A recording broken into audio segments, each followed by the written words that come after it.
오늘 말씀의 제목은 그라운드 제로인데 또 하나의 제목은 성령의 시작입니다. 그라운드 제로는 보편적으로 1901년 9월 11일 우리가 너무나도 잘 아는 세계무역센터, 뉴욕에 있는 세계무역센터가 테러에 의해서 완전히 무너진 날, 그것을 기점으로 그것을 그라운드 제로라고 합니다. 다른 말로는 핵폭탄이 떨어진 지점 혹은 시초, 시작 지점이라고 표현하기도 합니다. 태초에 하나님이 천지를 창조하시니라. 창세기 1장 1절의 말씀. 엄연히 얘기하면 그라운드 제로입니다. 하나님이 천지를 창조하시기 전에 땅이 혼돈하였더라 라고 기록하고 있어요. 가슴 아픈 역사 가운데 하나이지만 뉴욕의 중심가의 세계 무역센터가 테러에 의해서 무너진 그 순간 그들은 그것이 세계 최고인 줄만 알았지만 테러에 의해서 한순간 무너짐을 통해서 깨달은 것입니다. 인간의 나약함을. 여러분, 하나님은 천지를 창조하셨을 때 그렇게 창조하신 겁니다. 그리고 지금도 하나님은 창조하고 계심을 믿으시기 바랍니다. 오늘 우리가 읽은 부분 예레미야 52장은 부록입니다. 그러니까 예레미야가 51장까지 1장부터 51장까지 쭉 주구장창 남유다에 대한 분명한 하나님의 징계가 있을 것이며 그 징계가 바벨론이라는 나라에 의해서 어떻게 이루어질 건가를 상세히 예언합니다. 그리고 예레미야가 사역하던 그 말미에 그와 같은 모든 예언이 다 하나도 빠짐없이 이루어졌어요. 그것으로 끝 맺어야 되는데 이 예레미야 52장은 바룩이라는 예레미야 선지자가 그의 말하는 그의 모든 예언을 대필한 사람이 이 바룩이라는 사람이에요. 그 바룩이 52장을 부록과 같이 거기다 첨가해서 집어넣습니다. 그런데 이 52장에는 없었던 일, 과거에 모르는 일을 기록한 게 아니라 역사적으로 쭉 되어온 일, 즉 바룩이 그가 직접 눈으로 본 모든 사건을 부록에 첨가해 냈는데 그것은 이스라엘 민족 즉 남유다가 바벨론에 의해서 어떻게 질파폈는지를 다시 요약 정리한 겁니다. 그래서 전반부 1절에서 23절에서는 예루살렘이 바벨론에 의하여 함락될 당시의 그 참혹한 환경을 그대로 말하고 있어요. 특별히 예레미야가 지은 예가에 보면 슬프다 하고 그가 예루살렘과 그 남유다의 모든 백성이 바벨론의 군대에서 철저히 밟히는 장면을 보고 그가 눈물로 지은 시가 바로 이 예레미야 예가입니다.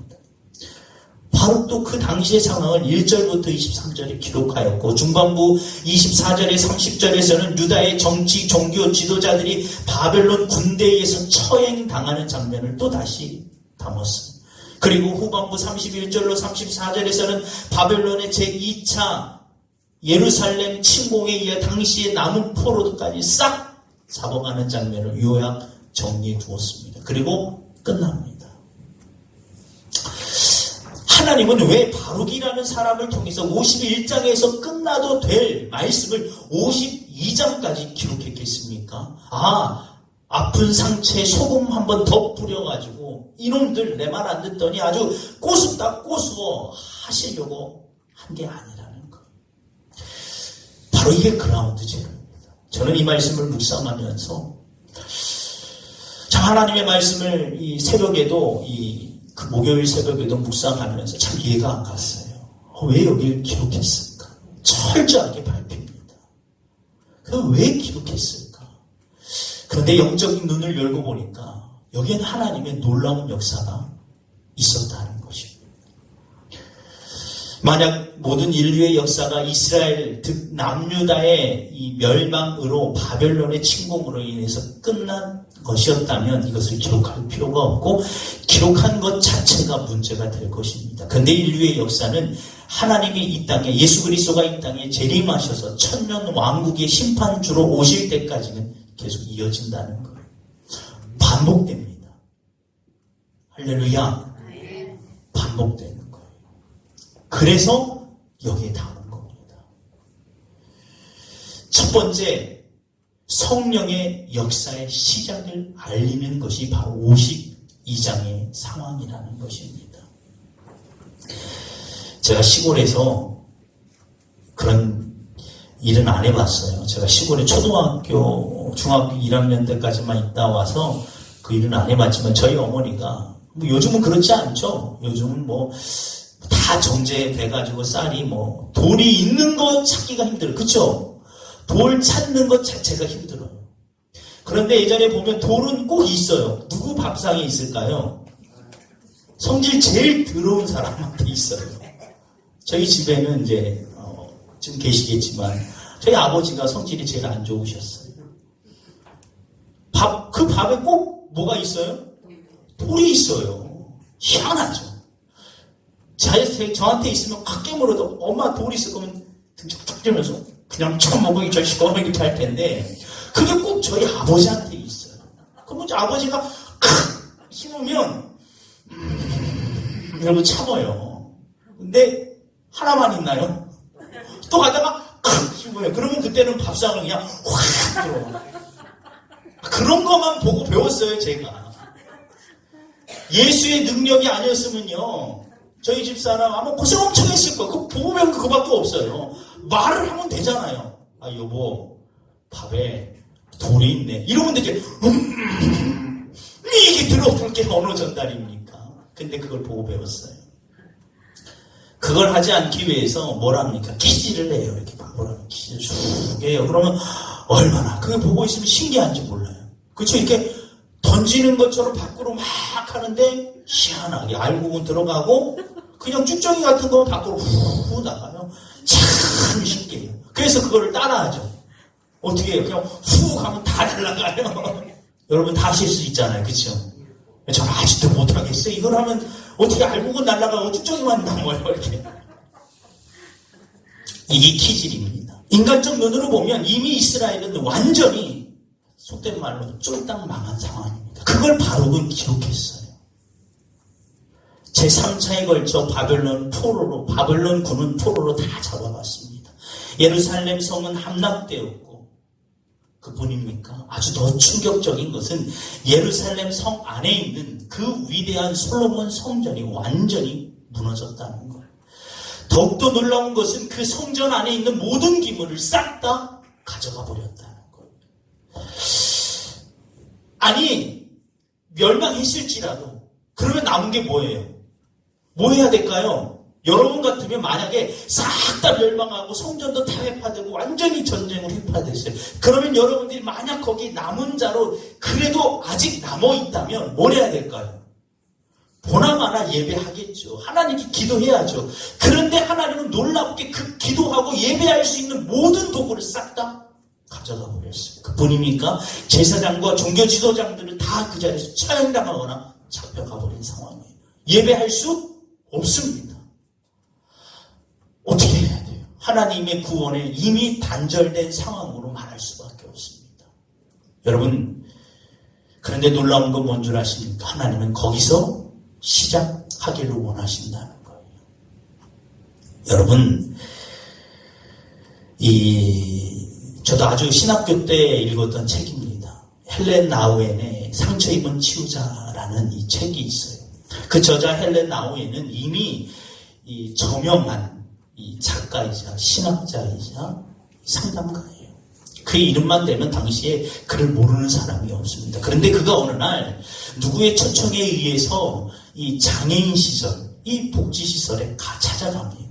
그는 스스로 상상했을 거예요. 그가 차에서 내려서 가자마자 수많은 장애인들과 사람들이 야, 헬렌 나우엔이다. 저 사람에게 말씀 한 번만 들었으면 이라고 했을 막 그런 상황을 펼쳐질 거라 생각했지만 너무나도 그는 충격에 빠졌어요. 아무도 그를 알아주지 않더라는 거예요. 그때 헬렌 나우엔이 깨달은 거예요. 내가 걸쳐 입은 유명세 혹은 내가 걸쳐 입은 수많은 저서를 통해서 그의 화려함은 이 장애인들 앞에서는 아무 소용이 없고, 그리고 그가 깨달았습니다. 이게 바로 예배자라는 것은. 여러분, 우리는 예배하기 위해서 나올 때마다 다 벗어야 돼요. 마치 지금 이스라엘 상황과 같이 키질하는 것처럼 다 키로 쭉정이는 다 풀어내야 됩니다. 그리고 뭐만 나야 돼요? 오직 성령만 남아 있어야 돼요. 그때가 성령이 시작합니다. 여러분, 로마서 8장 26절 우리가 너무나도 잘 아는 말씀, 이와 같이 성령도 우리의 연약함을 도우시나니 우리는 마땅히 기도할 바를 알지 못하나 오직 성령이 말할 수 없는 탄식으로 우리를 위하여 친히 간구하십니다. 여러분, 아직 우리는 너무 부유합니다. 너무나 가진 게 많아요. 너무나도 의지할 게 너무 많기 때문에 예배가 성령의 온전한 감동이 이루어지지 않는 것입니다. 성령의 역사가 나타나지 않는 것은 성령이 힘을 잃어버리시거나 성령의 능력을 상실한 시대가 아니라 우리가 그를 그만큼 찾지 않기 때문이라는 거예요. 이스라엘 민족은 충분히 깨달았습니다. 다 걷어가 버렸어요. 아무것도 없이 다 걷어가 버렸어요. 그럴 때 그들은 더 절실히 하나님께 매어 달리기 시작한 거예요. 그들이 누굽니까? 바로 남은 자들입니다. 하나님께서는 예레미야와 이사야를 통하여 내가 다 걷어가리라, 싹 걷어가리라. 그러나 남은 자들을 통하여 다시 일으켜 세우리라는 것입니다. 여러분, 예배는 남은 자들이 예배하는 처소가 되어야 합니다. 교회도, 교회 이름도, 그 어떤 교세를 유명하게 하는 모든 것들도 다 키질로 걷어내야 돼요. 그리고 오직 나와 하나님, 그리고 그를 중보하시는 성령님만 있어야 된다는 거예요. 그러면 성령님께서 역사하기 시작하십니다. 두 번째는 절대적 구원 방법의 필요성을 그들이 절실히 깨닫게 하는 사건이 되었습니다.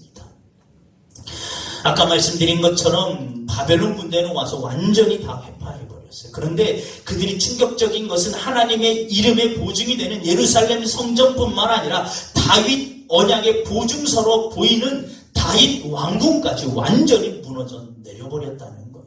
이스라엘 민족은 사무엘상에 나오는 하나님과 다윗이 맺은 영원한 언약, 다윗의 언약을 수백 년, 수천 년 동안 그들은 굳건히 믿고 왔어요. 그런데 그것도 그럴 만한 것은 하나님께서 다윗 때에 그 약속한 말씀처럼 내 대에 내가 내 자손에서 왕위를 영원히 이어가리라.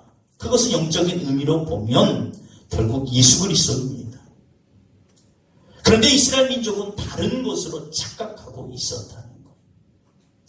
다 무너져 내린 순간 그들은 알게 되었어요. 다윗 왕궁도, 화려한 성전도, 그들이 하나님 앞에 예배했던 수많은 횟수나 하나님께 드렸던 수많은 헌신함도 결국 그들의 구원의 보장은 되지 못한다는 거예요. 무엇만 남습니까? 예수 그리스도. 할렐루야. 오직 예수 그리스도 외에는 아무것도 없음을 믿으시기 바랍니다. 요한복음 14장 6절에 예수께서 이르시되 내가 곧 길이요 진리요 생명이니 나로 말미암지 않고는 아버지께로 올 자가 없느니라. 여러분, 이게 얼마나 강력한 하나님의 이끄심인 줄 아십니까? 자녀들에게 이렇게 말씀하실 수 있습니까? 너 성공하고 싶냐? 그러면 아빠 엄마 말만 들어. 하실 수 있습니까? 아마 저를 포함해서 저도 그렇게 못해요. 왜요? 너무나 사회가 많이 바뀌고 있고 내가 가지고 있는 게 정답이 아닌 것을 알기 때문에. 그런데 누군가가 분명히 강력한 무엇인가의 확신이 있다면 그렇게 말할 수 있을 거예요. 야, 다른 거 필요 없어. 오직 나만 따라와. 그러면 너 분명히 100% 성공할 수 있어. 한 가지 길을 제시한다는 것은 그에게 그만큼 확실한 방법이 있다는 것입니다. 우리 예수님께서 한 가지 외에는 다른 길이 없다라고 제시하신 이유는 예수님은 분명한 해답이 있다는 것. 그 예수님이 우리를 부르신 겁니다. 그런데 우리는 자꾸 다른 것을 쌓아간다는 거죠. 여러분 오해하지 말고 들으세요. 교회 예배 횟수가 구원의 보장이 될 수 없습니다. 그 어떤 것도 예수 그리스도 외에는 구원의 보장이 없음을 믿으시기를 주의 이름으로 간절히 축원합니다. 그래서 우린 너무나 좋은 거예요. 그래서 그리스도인은요 복잡하게 생각할 게 없어요. 단순해지면 됩니다. 뭐 덮어놓고 믿으라는 소리는 절대 아니에요. 뭘 해도 결론은 뭐예요? 예수 그리스도. 아멘. 뭐 이렇게 속회배 뭐 성교회 모임 뭐 하다가도 결론은 뭐가 돼야 돼요? 예수 그리스도면 돼요. 우리 주인이 누구입니까? 예수 그리스도면 돼요. 우리 성교의 목적이 뭐예요? 오직 예수 그리스도면 돼요. 우리 가정이 왜 예수 그리스도면 돼요. 내가 경영하는 사업체가 결론은 예수 그리스도가 되면 됩니다. 왜냐하면 예수님이 너무나도 분명하게 말씀하셨어요. 다른 길은 없어. 다른 방법도 없어. 오직 원의 하나, 한 길. 이 길 외에는 아무것도 없다라고 말씀하신 이유는 예수님이 무책임해서가 아니에요. 당신이 확신이 있기 때문에. 여러분 얼마나 우리는 분명하고 확실한 성공의 보장을 받고 살아가는지 여러분 믿으시기 바랍니다. 이스라엘 민족이 그걸 깨달은 것입니다. 마지막입니다. 완전한 성령 충만함 속에서 채워가는 역사가 다시 우리에게 주어져 있다는 거예요. 사도행전 1장 8절 오직 성령이 너희에게 임하시면 너희가 권능을 받고 예루살렘과 온 유대와 사마리아와 땅끝까지 이르러 내 증인이 되리라. 이 말씀에는 놀라운 원리가 숨겨져 있어요. 저희 이제 아시다시피 저희 집사모가 이번에 고등학교 기간제 됐어요. 근데 저희 집사람한테는 얘기 안 했지만 저희 처음으로 얘기하는 거. 이 되기 전에 하나님께 기도한 게 있어요. 하나님께서 묻더라고요. 야, 너 왜 그것을 받으려고 하냐? 뭐라고 대답해야 돼요? 글쎄, 들어가면 좋으니까요.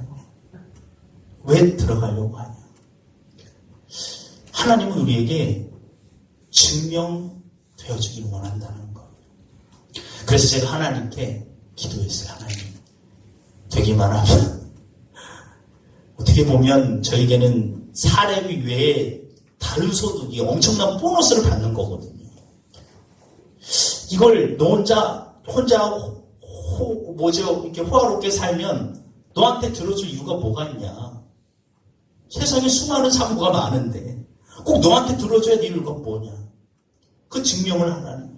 그래서 제가 하나님께 기도해서 하나님 되기만 하면 섬기겠습니다. 그래서 아마 저희 집사람도 그렇게 이상할 거예요. 왜 몇 주 전부터 한 1주, 2주 전부터 계속 돈을 지방 전도사님들한테 쓰기 시작하고 막 사모님들 불러다 놓고 같이 밥 먹자고 그러고 뭐 어디 교회 뭐 한다고 그러면 거기다가 돈을 막 저는 하나님께 그걸 찾았어요. 야, 내가 너한테 왜 들어줘야 하냐? 그 이유를 대라는 거예요. 오직 성령이 너희에게 임하시면 너희가 권능을 받고 참 좋아요. 그때 우리는 맨 마지막에 우리 사명이 있어요.